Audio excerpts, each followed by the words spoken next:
पाकिस्तान के बलूचिस्तान प्रांत में 11 मार्च को एक ट्रेन को हाईजैक कर लिया गया। ट्रेन का नाम जाफर एक्सप्रेस। ये बलूचिस्तान की राजधानी क्वेटा से पेशावर की तरफ जा रही थी। कुल 9 बोगियां, करीब 500 लोग सवार।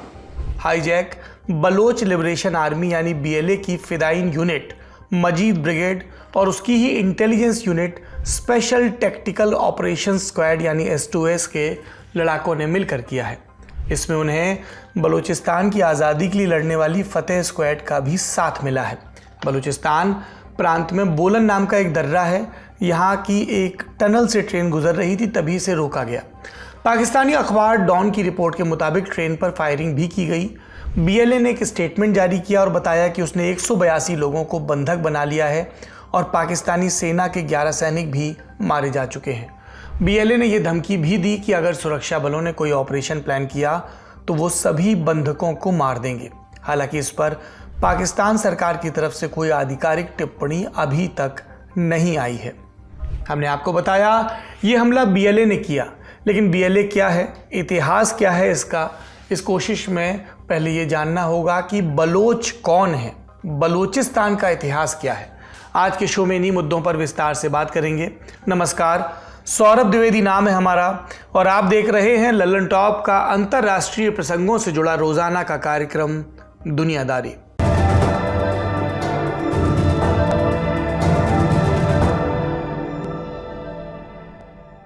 बलूचिस्तान पाकिस्तान के दक्षिण पश्चिम में पड़ता है। 2 देशों से इसकी सीमा लगती है, ईरान और अफगानिस्तान। पाकिस्तान में कुल 4 स्टेट हैं, पंजाब, खैबर पख्तूनवा, सिंध और बलूचिस्तान। क्षेत्रफल की दृष्टि से बलूचिस्तान सबसे बड़ा प्रांत है। आबादी लगभग 1,49,00,000 है। पाकिस्तान की 44% जमीन बलूचिस्तान में है। आबादी कुल आबादी की सिर्फ 5% है। आप यूं समझ लीजिए कि ट्रेन जहां हाईजैक हुई है वहां का भूगोल पाकिस्तान के लिए बहुत संवेदनशील है। वजह, दक्षिण में अरब सागर, समुद्री व्यापार के लिए अहम। फिर यहाँ पर ग्वादर पोर्ट भी है जो पाकिस्तान ने चीन को लीज पर दिया है। ये चीन पाकिस्तान इकोनॉमिक कॉरिडोर यानी CPEC का हिस्सा भी है। इसके अलावा खनिजों के खनन की भी यहाँ पर चीन को खुली छूट है। यहाँ पर तांबा, कोयला, सोना और यूरेनियम का बड़ा भंडार है। पाकिस्तान के कुल प्राकृतिक संसाधनों का 20% यहीं पर है। 3 नौसैनिक अड्डे भी बलूचिस्तान में हैं और यहीं स्थित चगाई में परमाणु परीक्षण कर पाकिस्तान ने परमाणु ताकत बनने का दावा किया था। तो आज बलूचिस्तान खबरों के केंद्र में है। पहले ये 4 रियासतों में बटा था, कलात, खारान, लॉस बेला और मकरान। सबसे ताकतवर कलात था। 1947 में देश का बंटवारा हुआ। कलात के राजा मीर अहमद खान आज़ादी की मंशा रखते थे, यानी भारत और पाकिस्तान दोनों का हिस्सा नहीं बनना चाहते थे। जिन्ना ने उस समय कलात की आज़ादी का समर्थन किया। तय हुआ कलात आज़ाद देश होगा और खारान और लॉस बेला का उसमें विलय कराया जाएगा। लेकिन बंटवारे के अगले ही रोज़ कलात ने जब अपनी आज़ादी का ऐलान कर दिया तो हालात बदलने लगे। उन्होंने तब कहा था कि पाकिस्तान के साथ दोस्ताना रिश्ते होंगे, लेकिन कुछ ही वक्त में कलेश शुरू हो गया। सितंबर 1947 में ब्रिटेन ने कहा कलात आज़ाद मुल्क की जिम्मेदारियां उठाने के लिए तैयार नहीं है। इसके बाद मीर अहमद खान हाथ पांव मारते रहे पर कुछ हो नहीं पाया। 27 मार्च 1948 की तारीख आई। इस रोज़ ऑल इंडिया रेडियो पर खबर चली और कहानी का पन्ना तेजी से पलटने लगा। इस प्रसारण में भारत के तत्कालीन केंद्रीय सचिव VP मेनन की प्रेस कॉन्फ्रेंस का जिक्र हुआ। मेनन ने कहा था कलात के राजा भारत के साथ विलय चाहते हैं, लेकिन हम कुछ करने के पक्ष में नहीं हैं, क्योंकि मेनन अब सरदार पटेल के साथ रियासतों के विलय की जिम्मेदारी संभाल रहे थे। इसलिए उनके इस कथित बयान पर हंगामा तय था। नेहरू और पटेल ने इस खबर को झूठा बताया, लेकिन तब तक देर हो चुकी थी। जिन्ना ने पाक फौज को कलात पर चढ़ाई का हुक्म दे दिया। 28 मार्च 1948 को मीर अहमद खान को गिरफ्तार कर कराची ले जाया गया और वहां उनसे जबरन विलय के कागजात पर दस्तखत कराए गए। इस तरह बलूचिस्तान को पाकिस्तान का जबरन हिस्सा बना लिया गया। ज़्यादातर बलोच नागरिकों ने पाकिस्तान की इस गुंडई को कभी स्वीकार नहीं किया, इसलिए पाकिस्तान की साजिशों का लगातार प्रतिरोध भी होता रहा है।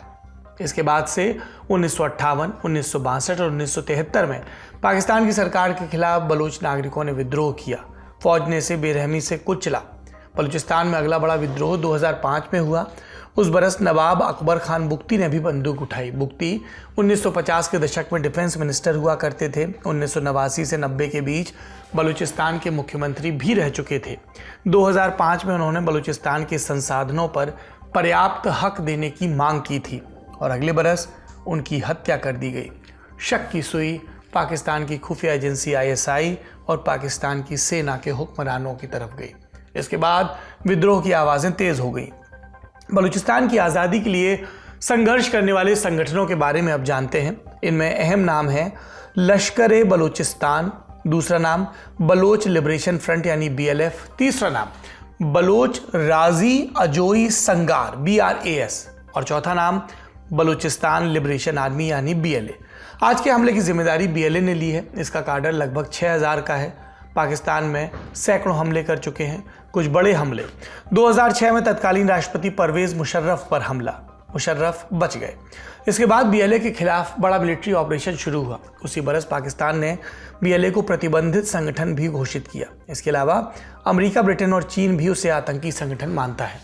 अप्रैल 2009 में BLA ने पंजाब प्रांत के लोगों को भी टारगेट किया। कुछ ही महीनों में 500 नागरिकों की हत्या का उन पर इल्ज़ाम लगा। सितंबर 2021 में ग्वादर में भी BLA ने मोहम्मद अली जिन्ना की मूर्ति को उड़ा दिया। अब इसी BLA ने ट्रेन को हाईजैक किया है।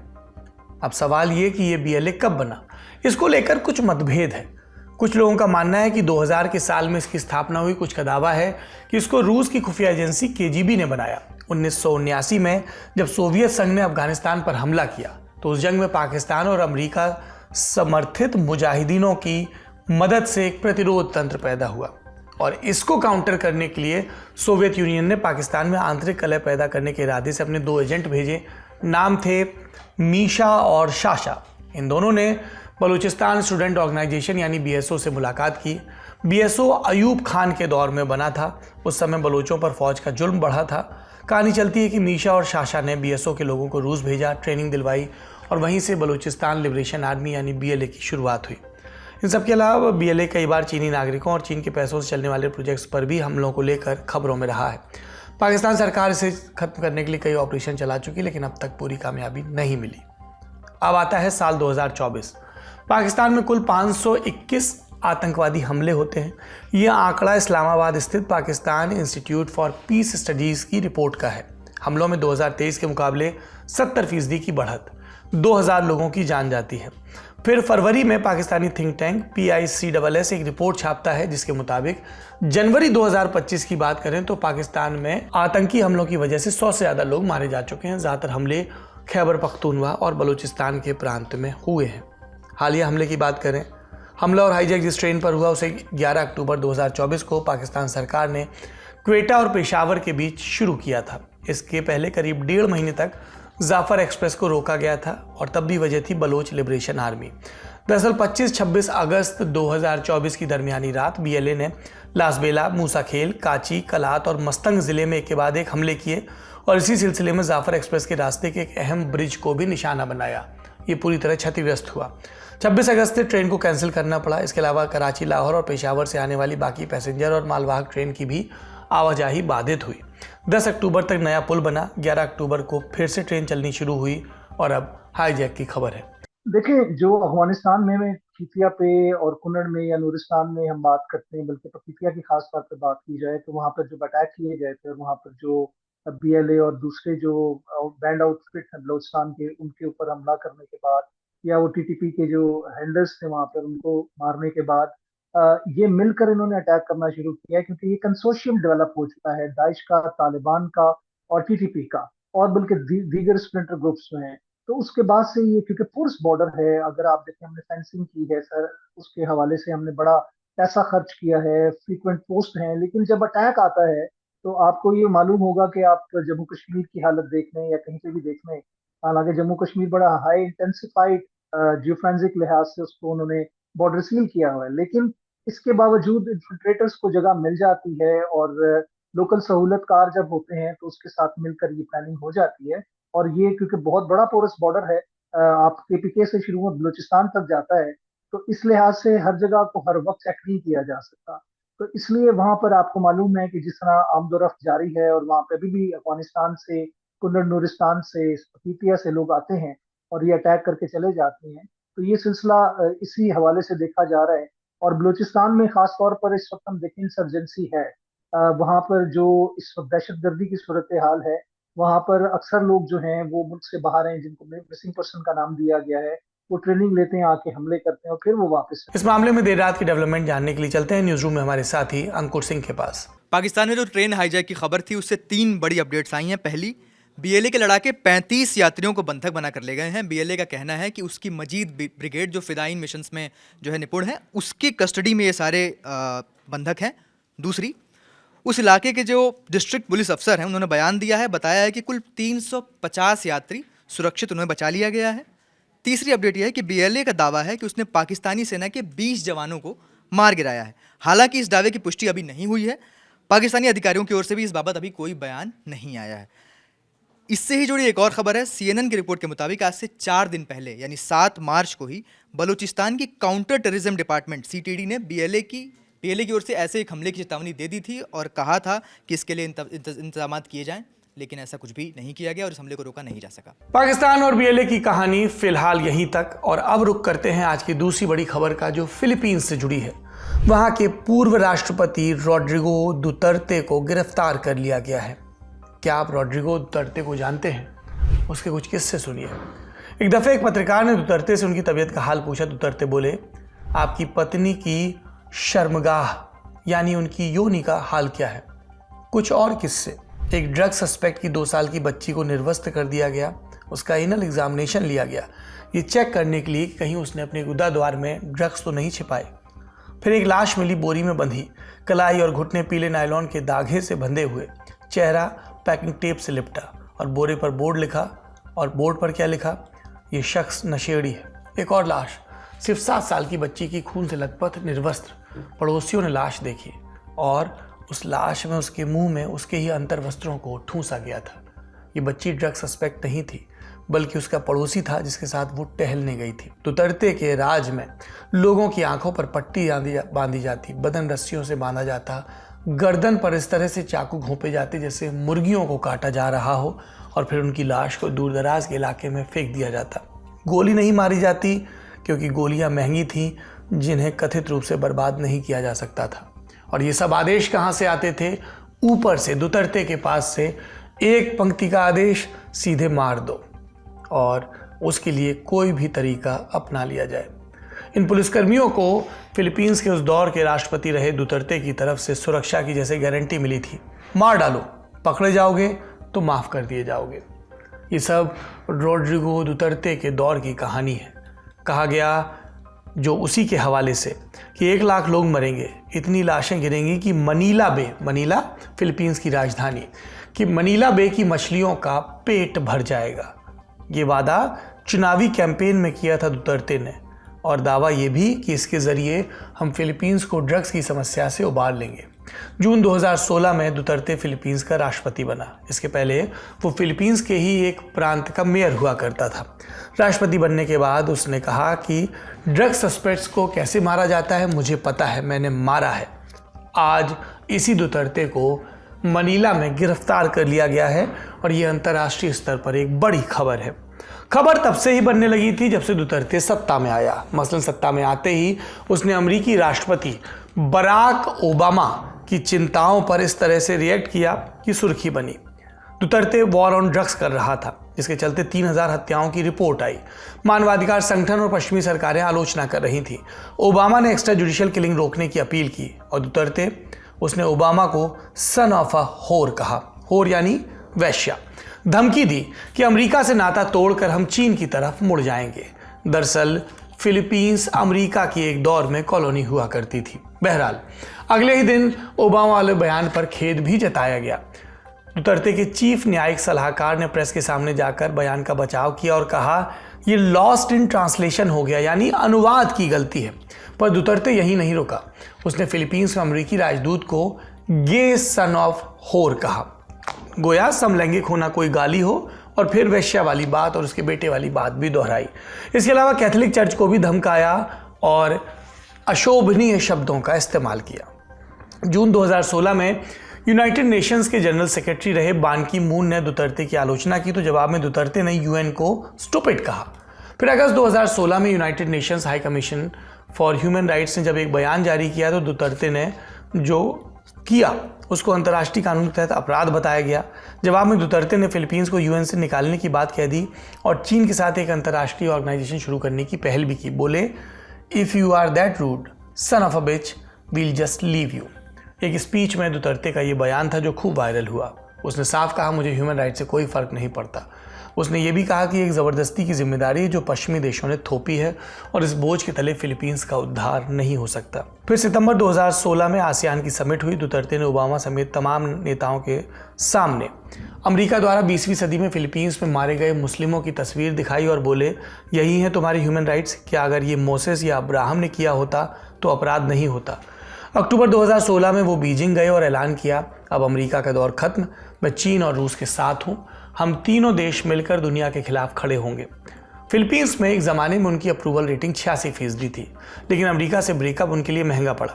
फिलीपींस में अंग्रेज़ी भाषा की शिक्षा होती है, बास्केटबॉल राष्ट्रीय खेल है, 40 लाख से ज़्यादा फिलिपिनो अमेरिका में रहते और काम करते हैं, व्यापारिक संबंध भी मजबूत, और यहाँ दुतर्ते थे जो उसी देश को आंख दिखा रहे थे।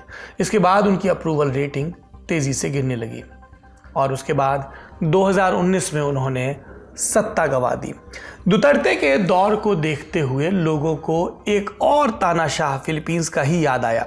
उसका नाम था मार्कोस सीनियर और उसके दौर को फिलीपींस की डार्क एज कहा जाता है मॉडर्न हिस्ट्री की। मार्कोस सीनियर, जिसका असली नाम था फर्डिनेंड मार्कोस, वो 1965 में राष्ट्रपति बना और कहा मुल्क फिर से महान बन सकता है, बस उसके लिए कुछ तब्दीलियां करनी होंगी।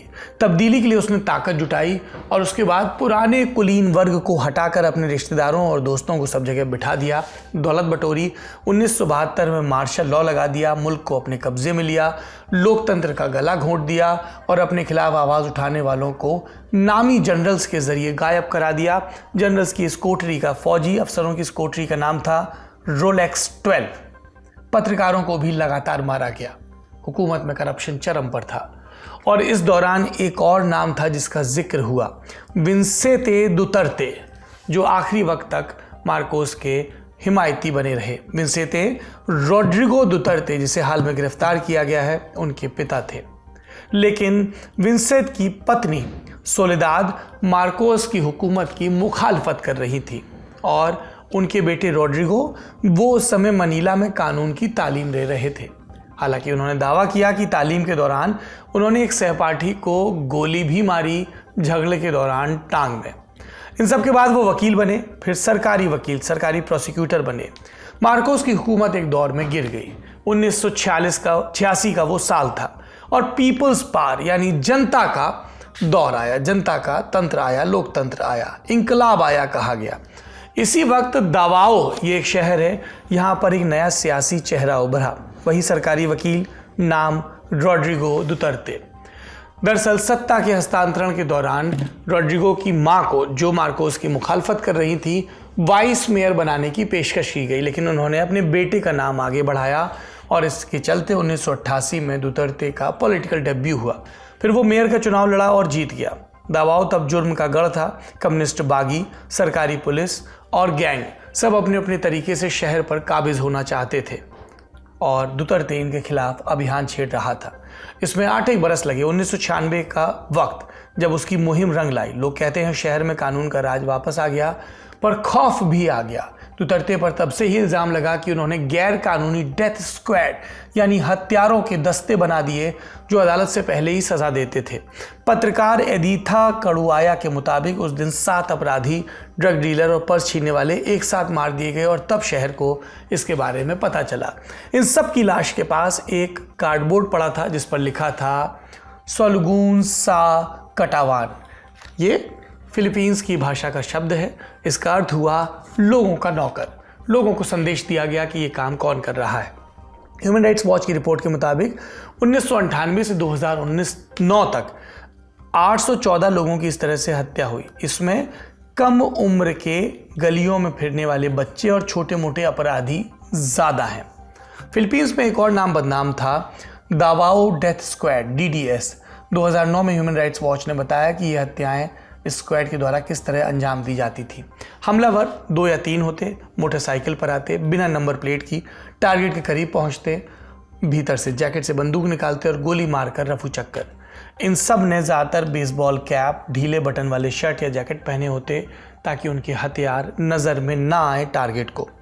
DDS के एक सदस्य ने न्यूयॉर्कर नाम की एक मैगजीन को भी बताया कि हमारे पास पुलिस की तरफ से ही लिस्ट आती थी, हर टारगेट पर हमें 5,000 से 50,000 पेसो, ये वहाँ की मुद्रा है, मिलते थे। कई बार अलग अलग हिटमैन ग्रुप्स में बोली लगती थी और जो सबसे अच्छा अंजाम दे सकता था उसे काम दिया जाता था। लेकिन ये कत्लेआम सिर्फ दावाओ सिटी तक सीमित नहीं था। 2013 में सोशल मीडिया पर एक ग्रासरूट मूवमेंट शुरू हुआ जिसमें दुतर्ते को राष्ट्रपति बनाने की मांग उठी। उन्होंने नखरे दिखाए, बोले मैं बूढ़ा हूँ, मेरे पास पैसा नहीं है। फिर अगले दिन बोले चुनाव लड़ा तो खून बहेगा, मुझे मत चुनो। 2015 का साल आया, तब उन्होंने अपनी उम्मीदवारी का ऐलान किया और 1 घंटे से ज़्यादा की स्पीच दी और कहा मैंने किडनैपर्स को मारा, उनकी कार जले, अगर मैं राष्ट्रपति बना तो लाखों अपराधियों को मारूंगा, और हाँ, अगर मैं 11 करोड़ फिलीपींस के लोगों से प्यार कर सकता हूँ तो मैं 4 औरतों से भी एक साथ प्यार कर सकता हूँ। ये सिर्फ चुनावी भाषण नहीं था, ये आने वाले दौर की भविष्यवाणी थी। एक ऐसा दौर जब बोरे में बंद लाशें सड़क किनारे पड़ी होती और उनके पास बोर्ड रखा होता कि ये नशेड़ी था। वही दुतर्ते जिसने 2019 में सत्ता गंवाई, वही दुतर्ते जिसने उसके पहले नशा मुक्ति के नाम पर कत्लेआम, एक्स्ट्रा जुडिशियल किलिंग की, आज गिरफ्तार हो गया है। जो कभी मनीला की गलियों में डिंगोंग के नाम से जाना जाता था, आज उसी मनीला एयरपोर्ट पर उन्हें रोका गया और अब वो इंसाफ के कटघरे में खड़े हैं। उनका वॉर ऑन ड्रग्स आज उनके गले की फांस बन गया है। जो राष्ट्रीय नीति थी अब वो उसके लिए जवाबदेही देखेंगे अपनी। उस दौर में पुलिस को खुली छूट दी गई थी। रिपोर्ट्स के मुताबिक 6200 हत्याएं तो पुलिस रिकॉर्ड में हैं, लेकिन असल में लाशों की गिनती कहीं ज़्यादा थी। पुलिस इनकार करती रही, मानवाधिकार कार्यकर्ता इसे सिस्टमेटिक नरसंहार कहते रहे। इंटरनेशनल क्रिमिनल कोर्ट दुतर्ते के मामले की छानबीन पहले ही शुरू कर चुका था और तब उन्होंने ICC को चुनौती दी थी और 2019 में सत्ता गंवाने से पहले ICC की संधि से उसे बाहर भी निकाल लिया अपने देश को। और अब मार्च 2025 में नए सिरे से न्याय की कार्रवाई हो रही है। उनकी बेटी वेरोनिका दुतर्ते ने एक वीडियो डाला है। दुतर्ते उसमें कह रहे हैं मुझे क्यों पकड़ा गया, कौन सा कानून, कौन सा जुर्म। अब ये सब अदालत में तय होगा। आज का दुनियादारी यहीं समाप्त होता है। अपना और अपनों का ख्याल रखिए। शुभ रात्रि।